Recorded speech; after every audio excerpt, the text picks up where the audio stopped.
Hello everybody, it's Catherine here from Cat v Stitches. I thought I would pop on and do another stitch with me since it looks like more than one person watched my last one. So yeah, I figured it's Saturday morning, it's a grey overcast day. I've done all my chores for the day now, so I thought I'd get on, do some stitching and bring you along for the ride. But full disclosure, this is actually my second attempt today at doing this. The first attempt I got into it and realised that I had my settings wrong on my phone, which I'm using as my camera, and yeah, had to start it again. But no harm, no foul, it's still stitching, so I'm happy with that. Yeah, so as I said, it's Saturday. I have this morning been out and bought some fabric to finish two projects that I've just completed. They're actually ones that I discussed in the Flosstube that I did a week ago, and I am very happy to announce that I've finished. So that's my Cricket Collection August and my Merry Xmas, and they look brilliant. For me, they look brilliant, but it was a bit of an agony because I think I've mentioned in previous Flosstubes that I am actually horrendous at finishing things. I'm really bad at judging what goes with what and all of that kind of thing. So what I basically did is I just took the actual cross stitches along with me, found someone in the store, in the fabric store, who looked like they knew what they were doing and who looked like they had a sense of colour, and asked for their help. So we wandered around the store, this basically an Aladdin's cave of fabric, with my two cross stitch pieces, with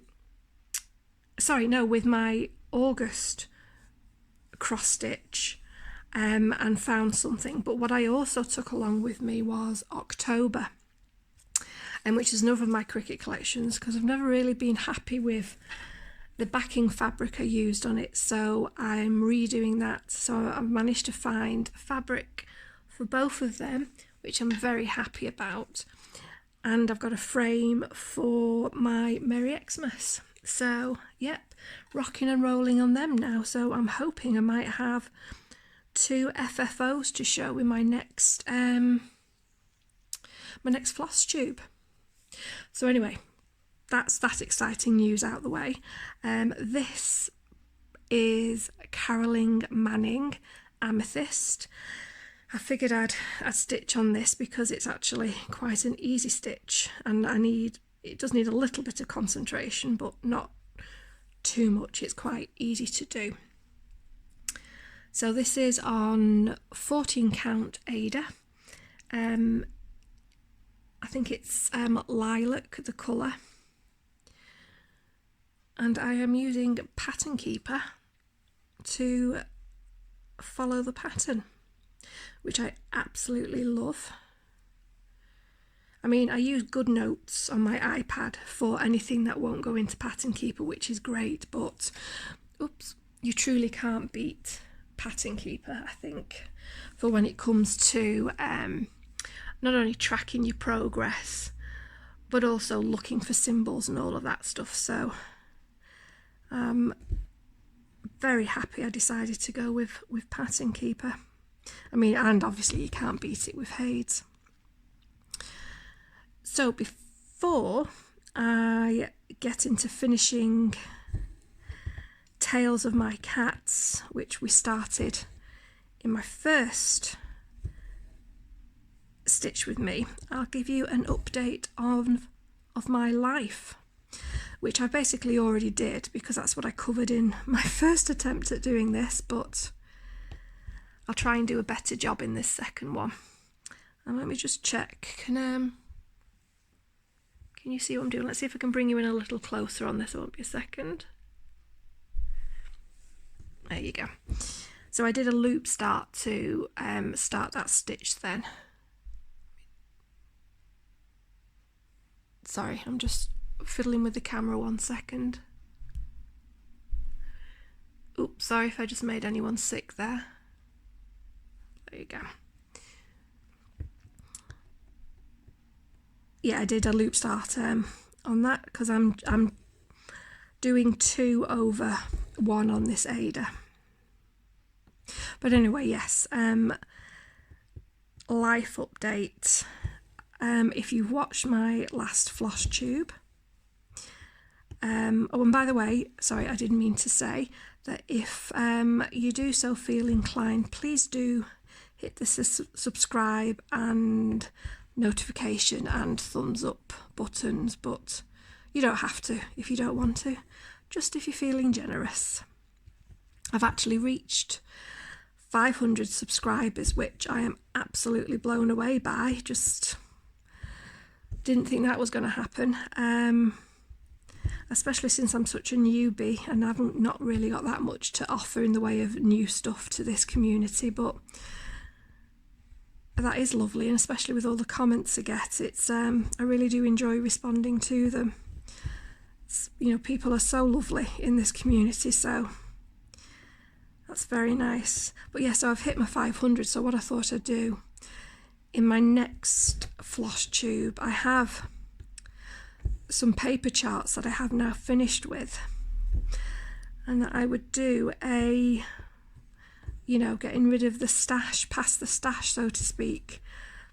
So I'll do a kind of like, well, I suppose it'll be a giveaway, because, you know, I won't be asking for any money for it and I'll pay for any postage, but I might give away 1 or 2 of my charts. So that's that one. So now I am going to carry my thread from here to here, because it's pretty much a full coverage and it's not that much of a huge distance. So as I would with a Haid when I do when I stitch there and I carry my thread all over the shop, I will do the same here, because I am in some respects a bit of a lazy stitcher. But anyway, yeah, so back to my life update. I started my new job on Wednesday, so I've done 3 days and it's been amazing.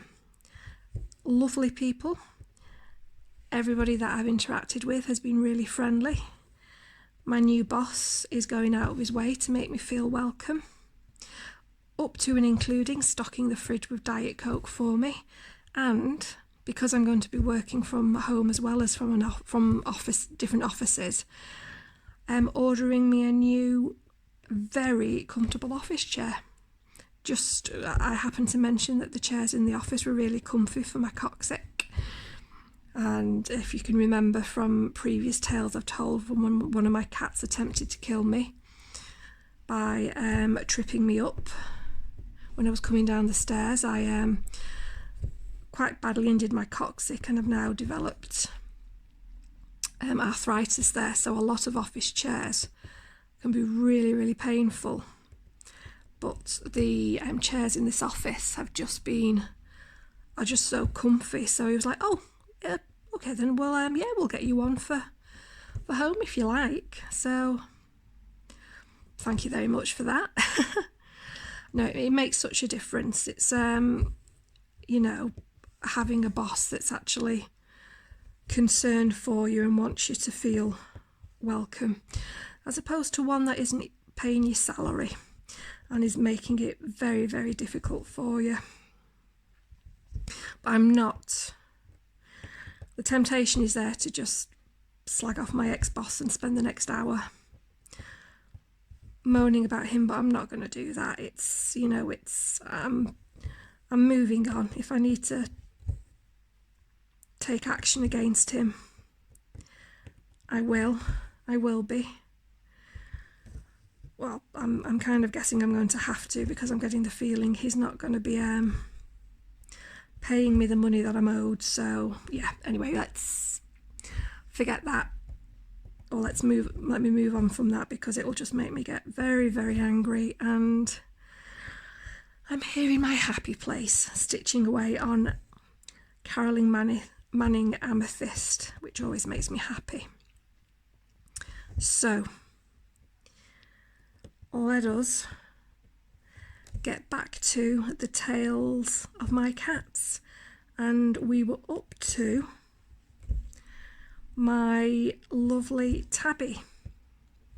Now what I'm going to do is, to save on the editing here, I'm actually going to insert pictures at the end, so I don't have to listen to this entire thing to know when to insert pictures. So anytime I mention I'll insert a picture, they'll actually be inserted at the end of the video. But anyway, Tabby is my white. Well, she's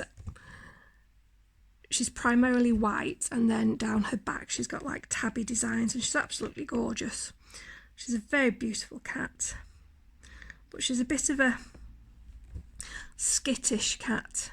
She doesn't like being handled much, unless she knows you're in a position where it won't be very easy for you to grab her. So for example, lying down, or you know, on the recliner on the sofa or things like that. She doesn't tend to come up to you to be stroked, and that's because she's had to have a couple of treatments at the vets that have you know, meant a lot of repeat visits, operations, being very uncomfortable, having to wear the cone of shame, and being very sore, generally being very sore. And they pretty much started from when I got her. I got Tabby from a cat sanctuary, but what either they weren't aware of, or they just decided not to tell me, was that she actually had a hernia in her stomach. I am stitching this right. So her stomach was protruding through the lining a little bit, not at that point dangerously so, but it was certainly something that was going to need treatment soon. So what my vet, when they found it, said was that when she went in to get spayed, they would also operate on this hernia, that they would, you know, tuck it all back in and sort her out. It's not a massive operation, but it's certainly, you know, it's certainly a few steps above just the normal spaying operation. Actually, just bear me 1 second, I'm just going to end this. I'll explain what I'm doing in a second. I'll just going to grab a quick drink.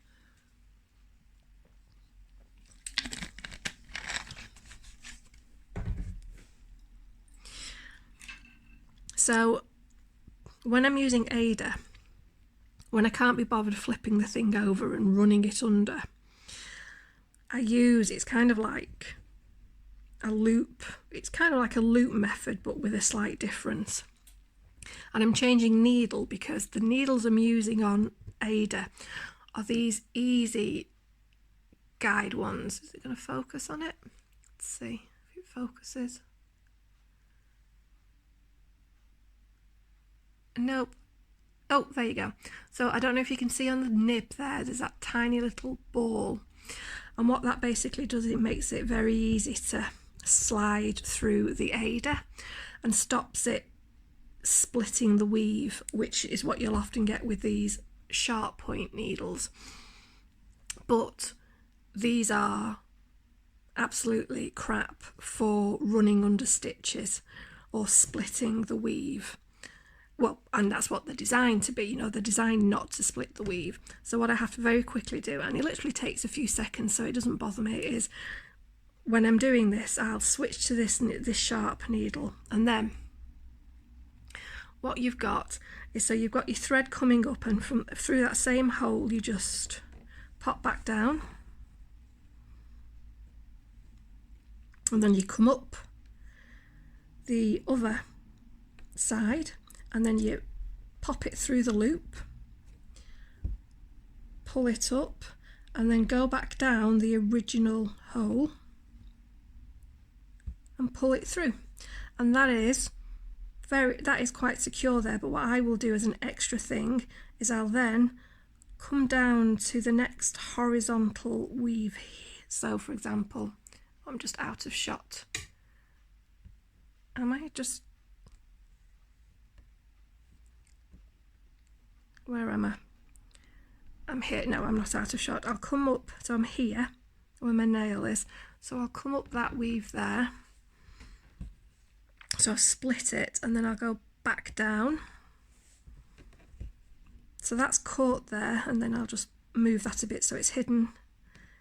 And then just cut off the thread.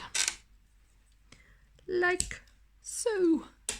And then that's all secure and that's hidden away, and I have not had to flip over the piece. Okay, let me just mark this off my pattern keeper so I know I've done them.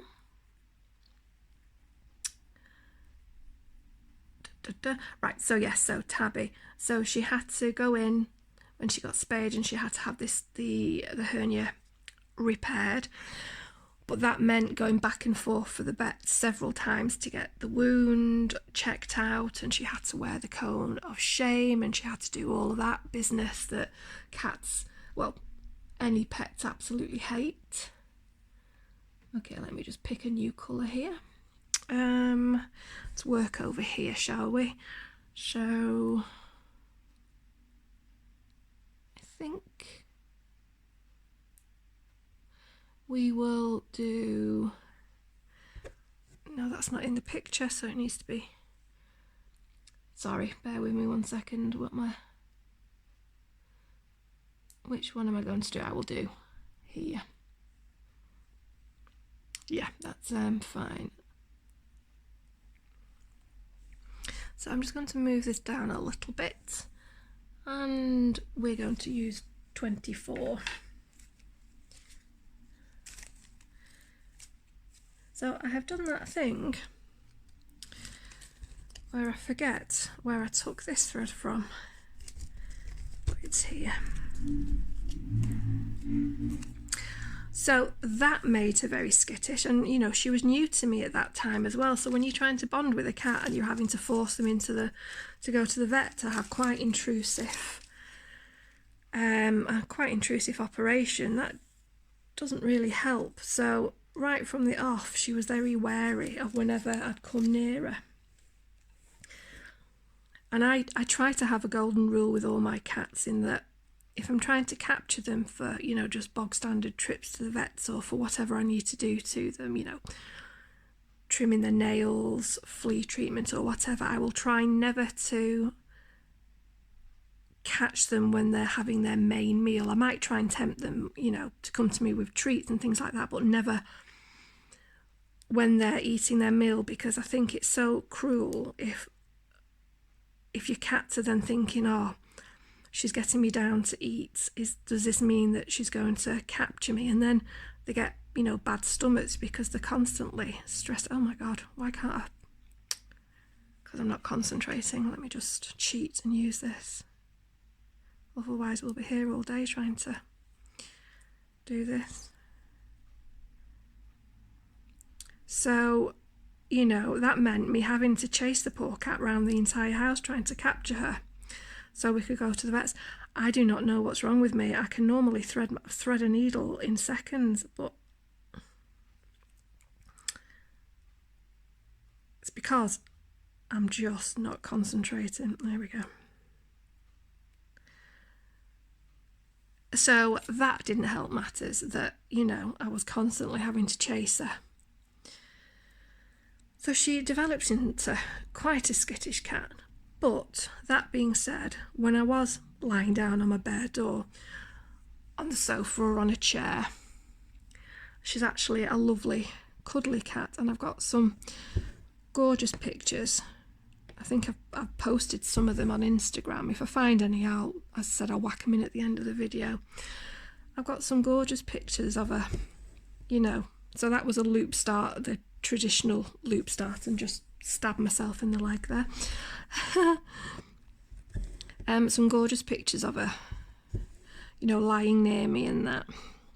She trusts me when I'm sewing because she knows it's going to take me a few seconds to release myself from, you know, from my Lowry stand and everything before I can capture her. So, but anyway, we eventually got over that. And then my next fiasco with her came when I woke up one morning, still a bit groggy, noticed that there was some, not masses, but there was some blood on my pillow and on the side of the bed. That, and I'm sorry for TMI here, that hadn't come from me. But I didn't know where it had come from because obviously I have numerous cats, and it wasn't blood like, you know, you cut yourself with a knife and it, you know, it really, you know, it's really spurting everywhere. It was like contact blood where, you know, like when you've badly skimmed your knee and then you press it against something and the blood transfers that way. It was like that, but it was, you know, it was a fair amount. So I thought that maybe one of the cats had got into a fight and, you know, and caught themselves or something like that. But I managed to see all of my cats bar Tabby, and then realised that she was avoiding me, and I'm like, oh, it's obviously Tabby. She's done something, but she doesn't want to come near me. So I knew she'd have to come near me to get food, and I hadn't planned on capturing her or anything, but, you know, just use it so I could have a look. And as I was getting the food out, she's coming down the stairs, and as she's trotting down the stairs, that's when I saw the cut on her back leg. And oh yeah, let's just say it's a good job I'd already had my breakfast. Sorry, let me say that again. I hadn't had any breakfast. What we pretty much figured out she'd done is she was either chased or she'd got somewhere where she'd got her leg stuck on something sharp, and then she'd pretty much yanked her leg free. And if you're squeamish, close your ears right now, but she'd pretty much almost skinned part of her leg. Just yanked the skin off it. And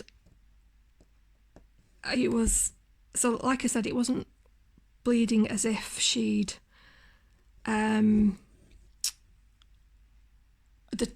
it wasn't bleeding as if, you know, like it was a stabbing wound.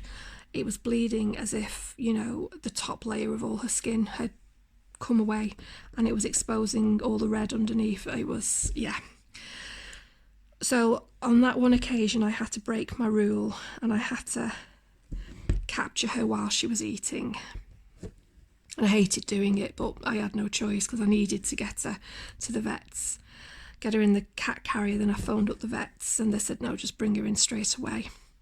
So I took her up there. They took one look at her and was like, yeah, we're going to have to get her into an operation straight away. They were talking about potentially having to do having to do pretty substantial skin grafts. What I'll do is I'll include a picture at the end, not of the actual wound as it was, but the aftermath afterwards, so you can see just how big this wound was. It basically, if you think of that as her from there to there as a leg, it's about that distance there, so all the way around the bend and all the way to the bottom. So it was a, you know, you'll see in the picture, it was a significant wound on that leg. But then somewhat of a minor miracle occurred, because the vet came out and he said, well, look, while I was cleaning up the wound, what they found out was that the skin hadn't been, the top layer skin hadn't actually been ripped off as they'd thought. It had actually furled in on itself and kind of like tucked itself in on either side, so they were able to kind of like unroll it and attach it all back up. But the problem was is where the bend was in the joint, they didn't think that was going to take. So although they were able to attach it, they didn't have much hope for this here, so she was still potentially going to need a skin graft there. So what that meant is that even more than what would normally have had to have happened, she had to keep going back to get that area cleaned out and checked. The rest of it ended up healing quite well. They were very happy with how the rest of it healed, but that just took forever. So for poor Tabby, this basically meant more and more trips to the vets, more and more having to be captured and put into, you know, more and more having to, you know, occasionally having to go back under so they could check to see what was going on and blah, blah, blah. Ultimately, though, it healed up really well. She didn't need the skin graft. The vets did, and I have been told by other people that basically the vets did an amazing job keeping, you know, and I was able to keep it clean. You know, the poor little girl was in that cone of shame for so long. She hated me for it. But, you know, the end result of that was that I had for 6 months after that, I had to literally put her food in a room and then leave that room so she would feel secure in the fact that I wasn't going to pinch her while she was eating her food, and it took ages for her to be able to have her food bowl back with the other cats. I felt absolutely bloody awful about it, but what can you do? So that's Tabby. I mean, she is such a gorgeous cat, but yeah, bless her, cost an absolute bloody arm and a leg. Yes, it was covered by insurance, but I had to pay a proportion of it, the excess plus 10%. And with, you know, all the extra treatment she needed and all the extra medication, you know what, when you take on cats or any pets, you have to take on the costs involved, and, you know, it's what you have to do. But yeah. So after Tabby, anyway, came the gorgeous Sasha, or Ninja Cat, as my friend Sarah likes to call her. She's another cat I got from a cat sanctuary. She was absolutely fine when I got her. Her one little habit is that she likes to dive bomb the other cats. So that's thus Ninja Cat, and she drives my eldest Ruby up the wall with it. So, you know, the house will be quiet, then all of a sudden you'll hear this mass yowling, and they'll know it's Sasha's just jumped Ruby. They don't fight, you know. There's never any fighting about it. It's just Ruby letting her know that she was not happy about it, and Sasha doing a runner. But she does it with the other cats as well, but they just ignore her mainly. But she gets quite a rise out of Ruby, so I think she enjoys it.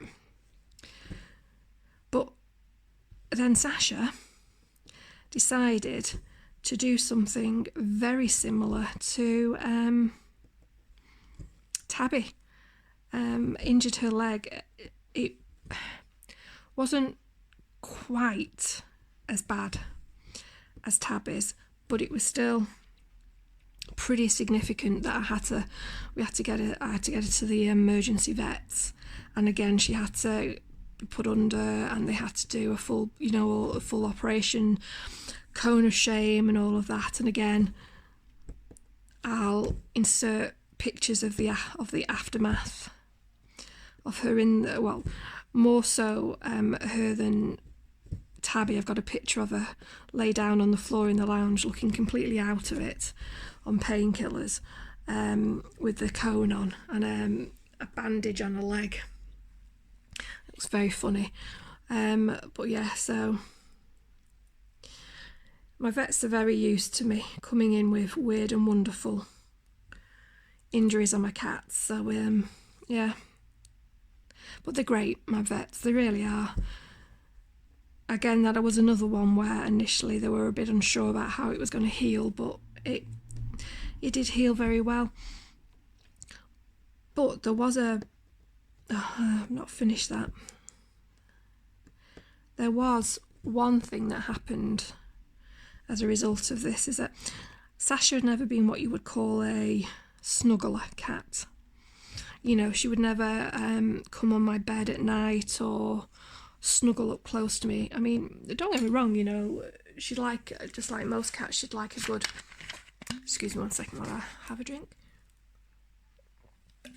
She likes a good snuggle just as much as the next person, but she was never the most affectionate of cats. I'm just going to carry my thread down again. But I think that something must have happened to her when she got this injury, whether she was chased or something, because afterwards she, especially at night, she started sleeping on my bed, and this happened pretty much as soon as she came back from the vet. So, you know, she had a leg bandaged and the cone on, and I'd have to lift her up onto the bed, and she'd pretty much stay there all night, something which she had never done. So basically, for me, that then meant that I could end up waking up in the morning with a bunch of cats on my bed. Which way are we going? I have to be careful on this this Carolyn Manning one, because you can find yourself you can find yourself just sort of almost in a trance and put your triangles on the wrong way. So instead of, so this, for example, is going to go up like that, you can find yourself going like that, and I've had to stop and redo it a couple of times, take out the stitches, because I've ended up doing that. Let me just, there we go. Right, so we are finishing this, so let's just end this thread. Yeah, so she suddenly wanted to start sleeping on the bed, or if she doesn't start on the bed, I'll wake up in the morning and she's on there. So she's obviously had something happen to her that scared her. I mean, she's still more than any of the other cats very territorial about our back garden, because I live on a row of terraces. I have about 10 terraces, and I'd say I'm right in the middle of this row, and if you were to count in the 6 houses in the centre, between us all there's about 12 cats. There are a lot of cats on this row of terraces, so, you know, they're obviously going to come into it, you know, travel round and go into different gardens.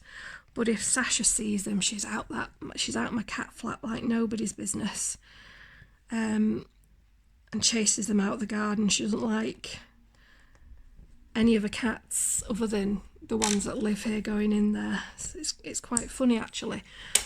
Again, it'll be really quiet, and then suddenly you'll hear this crash as she's just like dive bombing it out the cat flap. You know,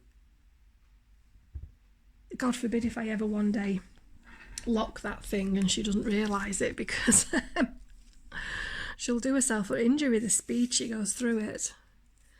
Because, you know, she's not delicate about it. She doesn't test it out first of all to see if she can get out. She's just like full speed goes through it.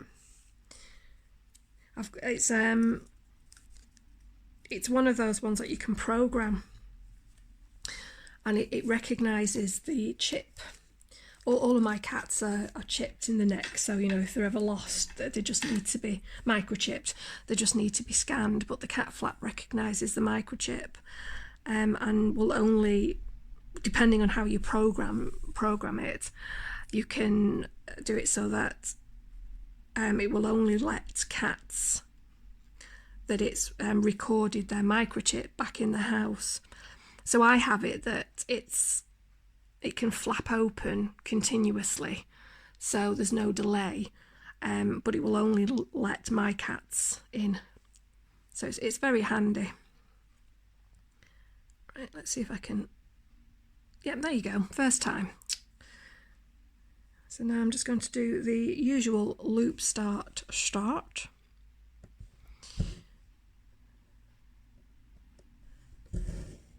These needles are really good for, especially for Aida fabric.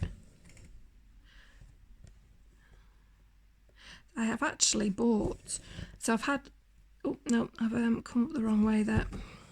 Stupid. I've had my Lowry stand for quite some time, but I just had it with the side clamp. And then I was watching Teresa Little Stitcher, whom I love, and she has the Lowry stand that clamps onto a table, but also has the corner clamp, which is very good for Q-snaps. I mean, you can fit the Q-snaps in the side clamps as well, but they get in the way a bit. So I just, as a little treat to myself for getting this new job, I bought the corner clamp, and it is working brilliantly. So I am very glad I made that purchase. So where am I going after this? Let me just get my direction straight. Okay. So it's making it a lot easier, but I do love this Lowry stand, because I do most of my stitching in the lounge, so it's at the side of my sofa and reaches over. I've got the extra long bar because, you know, I've got there's quite wide arms on my sofa, but it just works perfectly. So I'm very glad that you know, they're not cheap, they're not the most expensive frames out there, but they're not the cheapest either. But for the amount of use it's had out of it, it's certainly worth every penny of it. Yeah, so I have the corner clamp one now, and I'm very happy with it. Oh, but talking about other Flosstubers,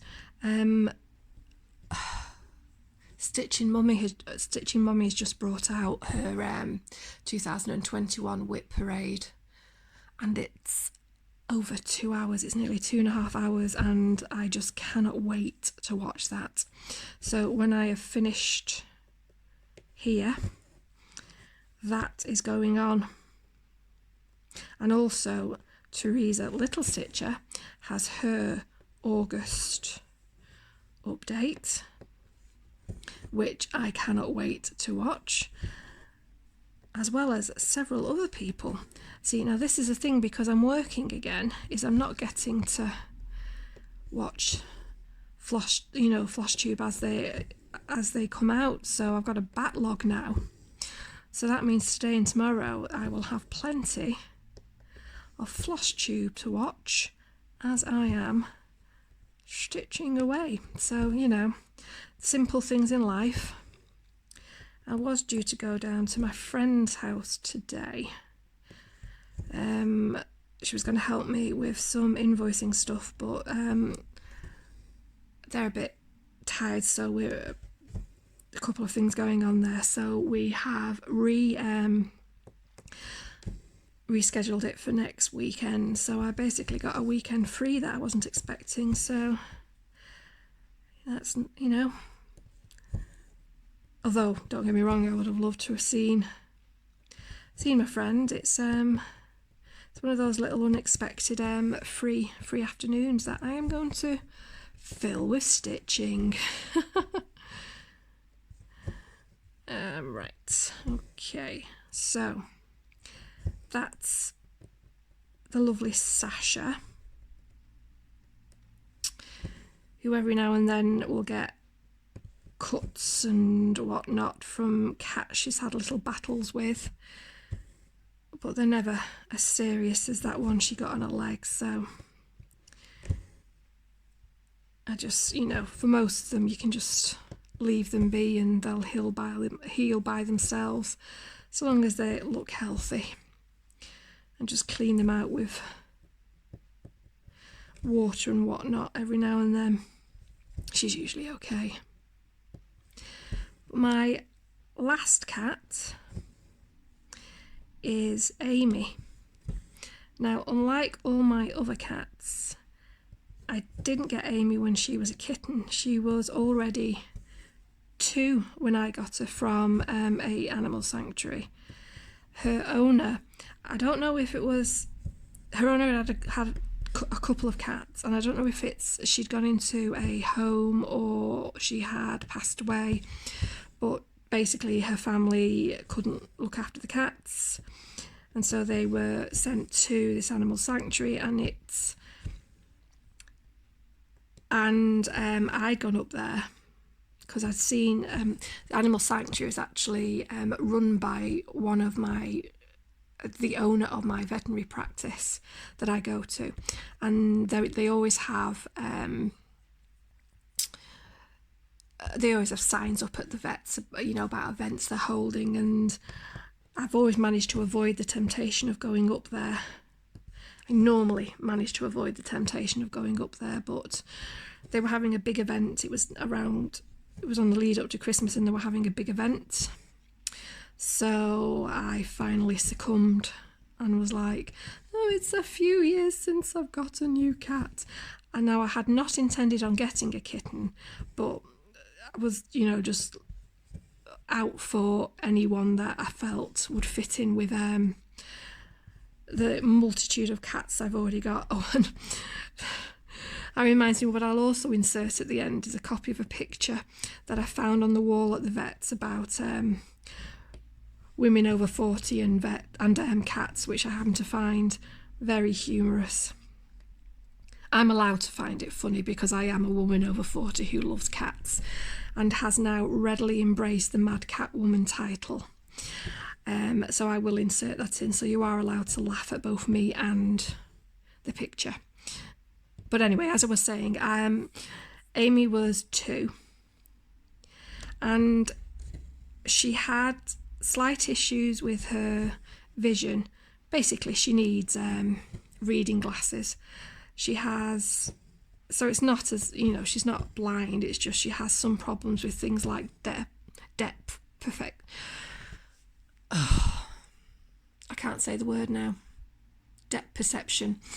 And so, for example, she can climb up something, but then she'll get very unsure when she's coming down. She can sometimes have difficulty judging the distance.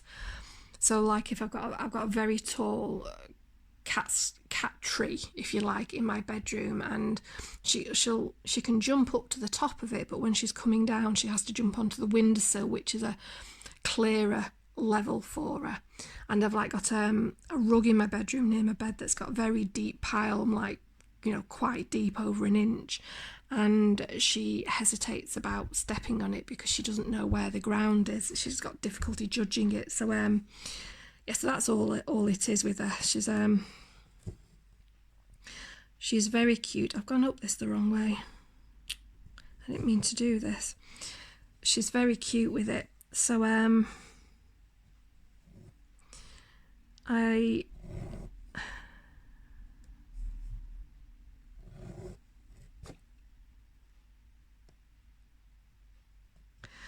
done that. So now, I'd never actually been to this animal sanctuary before, and it's one that's been around for a while, but it's also very very professional and formal, and obviously it's run by a vet and his wife, who is a veterinary nurse, so they have quite a few rules, and one of which is that when it comes to cats, that they don't normally adopt out cats if the person lives next to a main or a very busy road, and the road I live on comes under a very busy road, and so normally they would not adopt, but they agreed to refer to the vet who owns it, who obviously knew me because he's been, treating my cats ever since I moved here. And basically what they agreed was that they'd come and do a visit. And if the person who did the visit was happy, then they would be fine with the adoption. Sorry, just bear with me 1 second while I have another drink.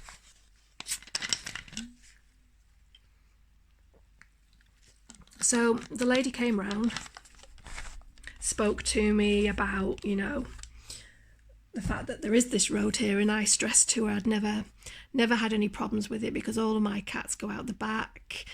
The front door they're never allowed to go out the front. It's never left open for them to go out the front, and to be honest, they never make their way to the front. In fact, there's never really been any issues with the cats here because I think there's more than enough of interest at the back of the house that my cats and all the other cats in the areas don't ever bother going the front way. So, touch wood. So I've just had to find wood very quickly to do that. So far, there's never been any issues. So she was happy with that, and she did a little tour of everything to look at the facilities. And then at the end of the visit, she kind of wrote some notes down and then was like, yeah, I don't, there should be no problem. Amy just needed a very quick operation before I got her, and the sanctuary were paying for that. It was just a dental issue she had, nothing serious. They just needed to remove a tooth. Right, so that was all done, and they said as soon as that operation was done, I could come and pick her up. So it was a couple of days later, I went and picked her up, and I happened to be the woman who went to get Amy was also the woman who I'd initially spoken to, who had said, oh, well, we'll have to refer this because, we don't normally adopt for people who live near busy roads. And she was like, oh, I'm really happy for you that it was successful. And she said, we did all have a bit of a giggle when we saw her report. And, I was like, oh, what do you mean? She said, well, she'd put on the report that she'd actually never been in a house that was more cat-centred than mine, and that it was like she was visiting a house that was owned by cats and that they let a human live there. And it was like, oh God. So they all now have a picture of my house, which is just basically set up for cats, and I'm just shoehorned in. And to be honest, I don't think it's that far from the truth, to be honest with you. There's scratching posts all over the shop, cat beds all over the show. There's those cardboard scratching posts, scratching boxes, so it's like corrugated cardboard in a frame that cats seem to love nowadays. I've got millions of them everywhere in the house, and cat toys and everything and anything you can possibly think of that a cat would love. And yeah, I couldn't really say anything, so they just thought it was very funny. But they were happy that Amy was going to a home where she would obviously be loved. And it has taken her a while to settle in because she was 2, so and there's other cats here and she has to find her way. But she is such a snuggly little cat. She's my second smallest cat, and she's not a snuggly cat as well. She just does her own thing, and then every now and then she'll meow and come up to me and want to be stroked, and then that's her happy, and she'll go off. The only little thing about Amy was that, again, because of this issue with her eyes, the cat flap was a bit of a challenge for her. But she likes to go out, and so for the longest time she wouldn't use the cat flap because she just couldn't judge where the actual cat flap door was, and there's a little bit of a drop outside the cat flap because it's on my back door and there's a little step directly outside the back door, and all of this was just freaking her out because she couldn't see it properly because she didn't have her readers on. And luckily it was winter when I first got her, so for the longest of time she didn't want to go out that often anyway, because as per, you know, UK weather, and here in the northwest it was raining most of the time anyway, so she didn't want to go out. But then as the weather started to improve, what would happen is she'd just meow very loudly at the door and would not shut up until I went there and let her out. And then, of course, coming back in, she'd do the same. So she mastered coming back in first, because on the inside there's not a drop. So once she gets through the cat flap, she's on steady ground there. So she mastered that for okay. But for the longest time, she could not do going out. And I would be forever. I wouldn't just open the door for her. I'd like pick her up gently and just kind of like nudge her gently at the cat flap, so she'd have to go out of it and figure out what to do once she got out. And this went on for months and months. And then when I was furloughed from my job at the beginning of, March 2020, for the next couple of months I made it my mission to teach that cat how to get out that cat flap properly, because to be honest, she knew I'd be in the house, so she knew that all she'd have to do is meow very loudly, and I'd either have to let her out or smother her, one or the other. So she knew that, it would get my attention. But I persevered, and much like Greer with the electronic cat feeder, eventually, by God, she got it, and so now she happily goes in and out of the cat flap, and, all problems forgotten. But it is funny, their little personalities, and they truly are individuals. No cats are the same, and I do love them all, but as I've said, I have promised that I am not going to be getting any more cats for quite some time, because I'm going to get a dog instead. I'm going to give it a couple, I've missed a stitch. Balls. Well, that's very annoying. I've missed a stitch there. Just there. I'll go in a minute and solve that. I'm going to give this new job maybe 6 months or so, just to get settled. But then I am going to look at getting... how can I do this? I need to... Oh yeah, I can carry it across, that's no problem. Yeah, I'm going to look to get a dog.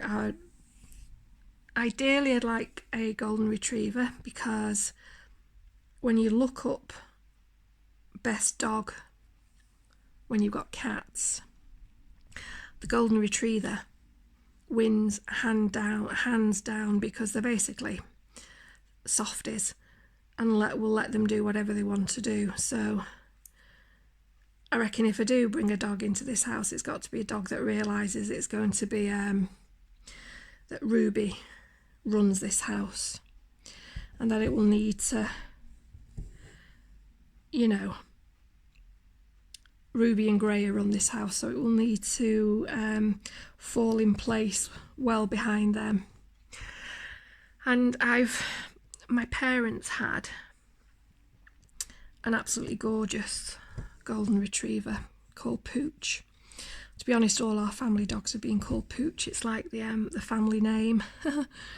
But oh, she was absolutely gorgeous. Absolutely gorgeous. So I would love to have another golden retriever.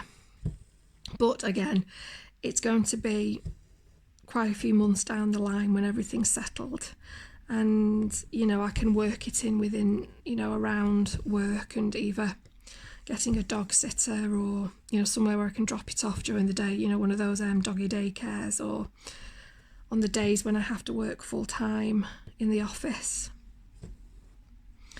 But no, that's my ideal, to get a dog, and then my house will be complete.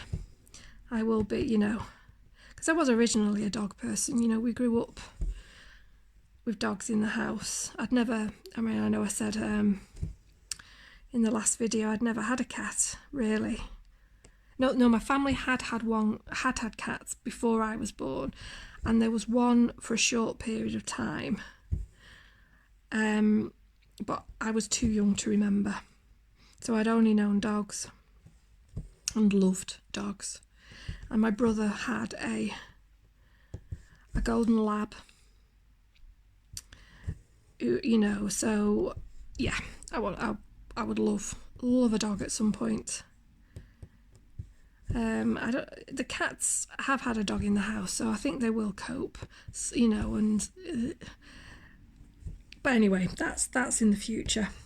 And knowing me, in a couple of months' time, I'll probably go, oh, but yeah, by the way, I've now got a dog. So, although Stitching Mummy has just got a kitten called, I think it's Smokey, and that kitten is absolutely gorgeous. Now, I don't get broody for babies. Nothing against them. Was one myself once. But show me a kitten or a puppy and oh my god, I get all the feels, and it's like, oh, give it. And that kitten is just gorgeous that she's got.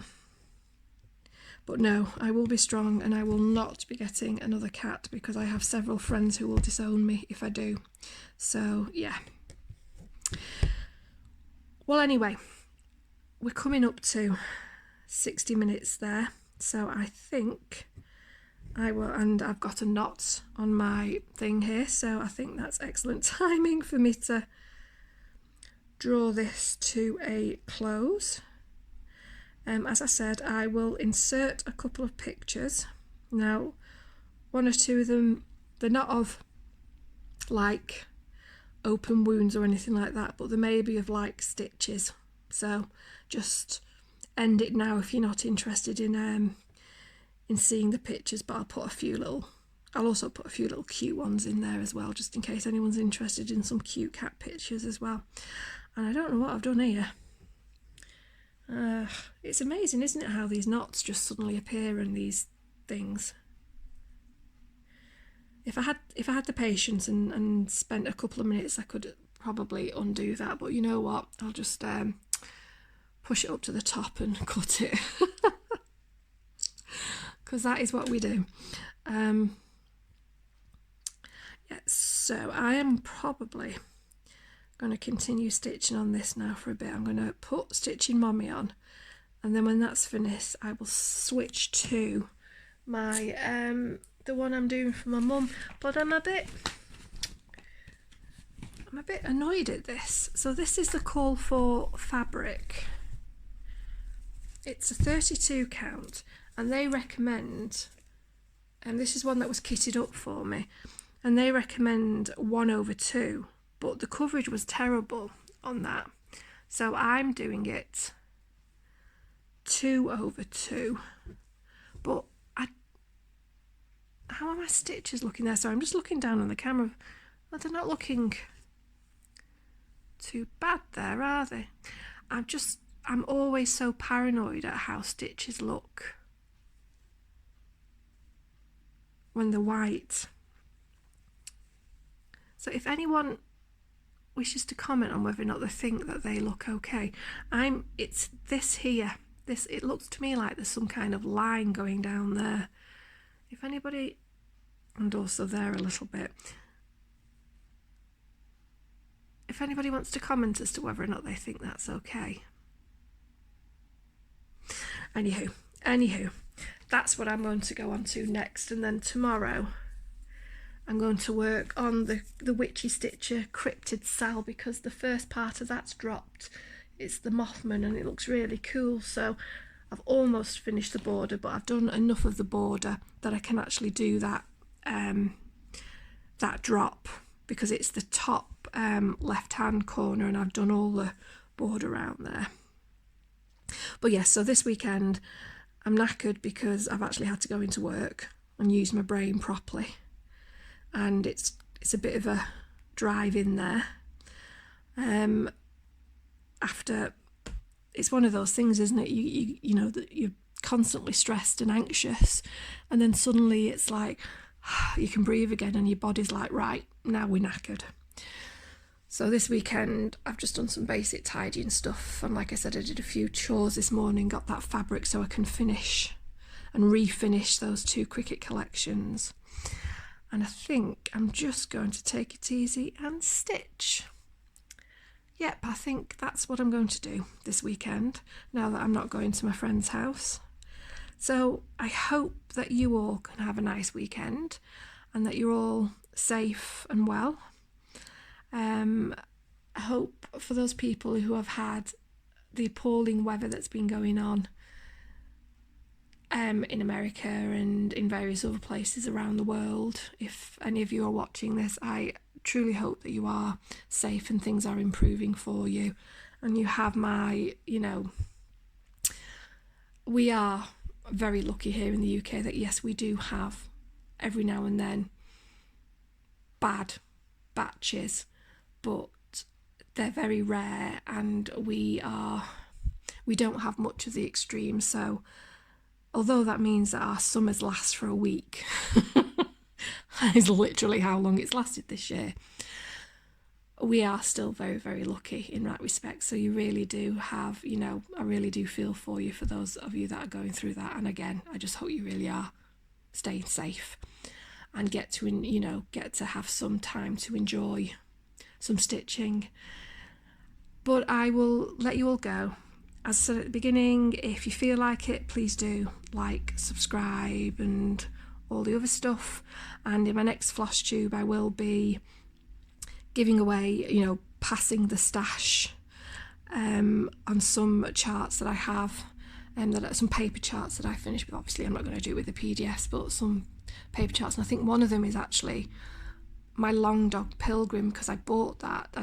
I bought that from Lakeside Needlecraft here in the UK before I realised Long Dog had a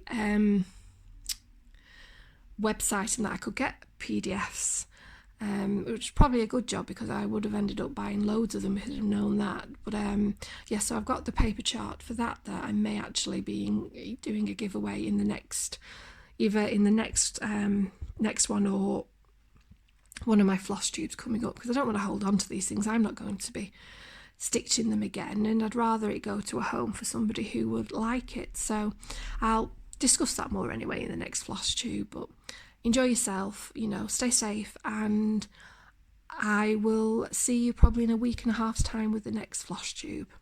But thank you, and